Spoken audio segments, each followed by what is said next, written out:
Hello, welcome to the grammar module on active versus passive voice constructions. So as always, let's begin with a definition of that. So let's begin with active voice. So in an active voice construction, and that's generally a subject, verb, object, usually direct object kind of construction, we clearly express ideas in terms of who is doing what to whom. So, for example, the dog ate the bone. Subject, the dog, verb, ate, direct object, the bone. Now, on the other hand, passive voice is a situation where we begin the sentence with the object and then end it with the subject. Or sometimes we may omit the subject entirely. So, the same sentence from the previous example reversed into passive voice construction would be the bone was eaten by the dog. Okay, so we begin with a direct object. The verb has now changed because ate is now expressed as was eaten. Okay, so it's a little more complicated. We now need a preposition, okay, which makes it more complicated again. And then we end with the subject at the end of the sentence. So here are things to consider. As a general rule, active voice is always more clear and more straightforward than passive voice. Okay?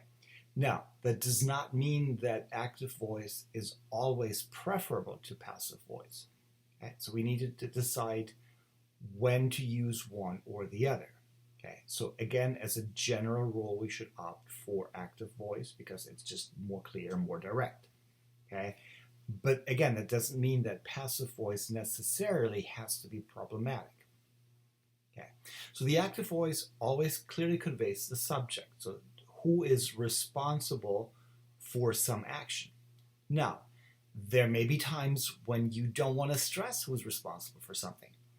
Okay, so the example I always give my students is years ago while I was in grad school, I worked in a call center, and one Sunday morning, a lady called because her credit card didn't work, and she was very upset. She was at a hotel, she was trying to pay for her room, and she couldn't use her credit card.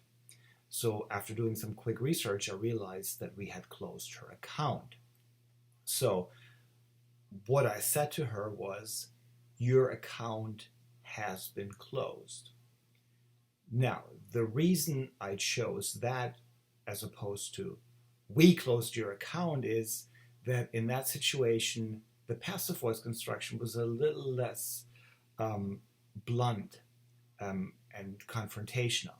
Okay, so again, if there are situations when you're trying to omit responsibility or trying to not focus on it as much, passive voice may clearly be a very strong option for that. Just don't use it as a general rule because it's going to be very difficult to follow an argument when a text is comprised almost entirely of passive voice constructions. So on the following exercise slides, all of the sentences will be in passive voice. So what I would like you to do is to revise them to express the same idea without changing the tense or the meaning of the original statement. So sometimes students get confused about which tense that statement should be in, and we cannot change that, and we also can't change the meaning. So let's begin with exercise 1. The best movie was chosen by the Academy. Again, pause the video to complete this without being in a rush, and then move on to the answer slide.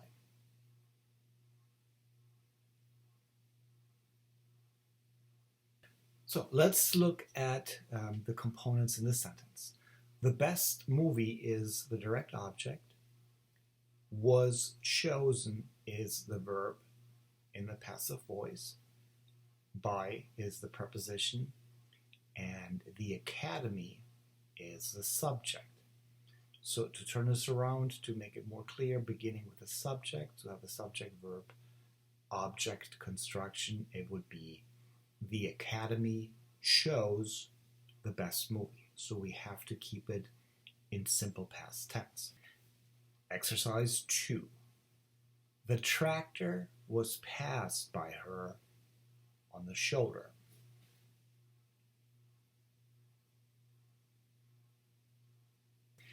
So in this situation, we have a tractor, which is presumably a slow vehicle. She, whoever she is, became impatient, went on the shoulder to go around it. So the tractor is the direct object, the thing being passed. The verb was passed is in the passive voice construction of the verb form. By, again, is the preposition that we need. Her is the subject. She's the one doing the passing. And on the shoulder, where is it, how is it, when is it? That's our adverbial. So to make this more clear, in the active voice, the sentence would be, she passed the tractor, subject, verb, direct object, on the shoulder, ending with the adverbial. Exercise 3. The gossip was recounted in excruciating detail by her neighbor.